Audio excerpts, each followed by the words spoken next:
We're at the Ramadan night markets, or as I like to call it, the Lakemba Bazaar. There are people with stalls from different parts of the world. They're offering their own food. From all around the world, Syrian, Palestinian, Lebanese, Indian, Pakistani, so much. Everything becomes delicious when you're fasting. I like a lot of sweets around here, but one of my favorites is Jalebi. So Jalebi is like a traditional dish. It's a circular thing, but it's sweet, you know. It's crispy, it's orange, it's flavorful. I come from Pakistan, right? So over there, jalebi is a big deal. The first time I ate jalebi, I think I was like maybe 2-3 years old. I didn't even have my teeth back then. Oh my God, thank you. Jalebi, the best.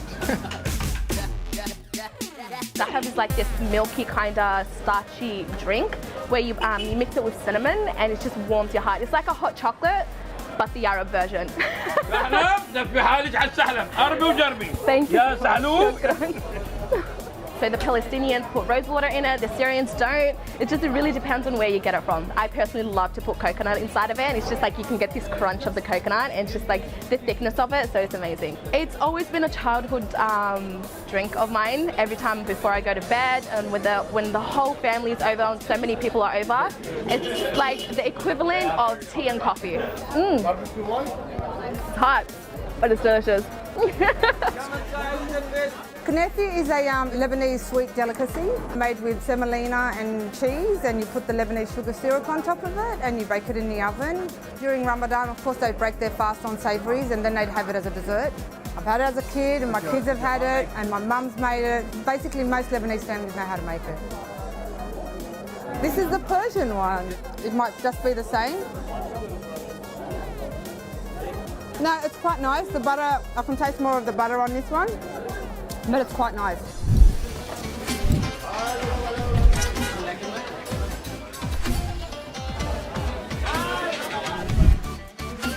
So if I had to pick my favourite meal, probably sambus, because it's like the most traditional experience for every Somali person breaking their fast. And when my mum doesn't make it, it's pretty much like heartbreak.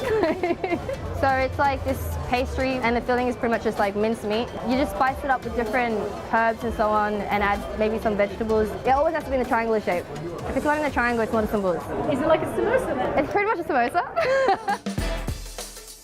In Singapore and Malaysia, what we usually break fast with is, first you have the dates, but after that you have like a whole selection of what we call kueh, which is like pastries and cakes, and they're all like different colors. Most of them are made of glutinous rice, but there's all different types. There's one that has layers of different colors.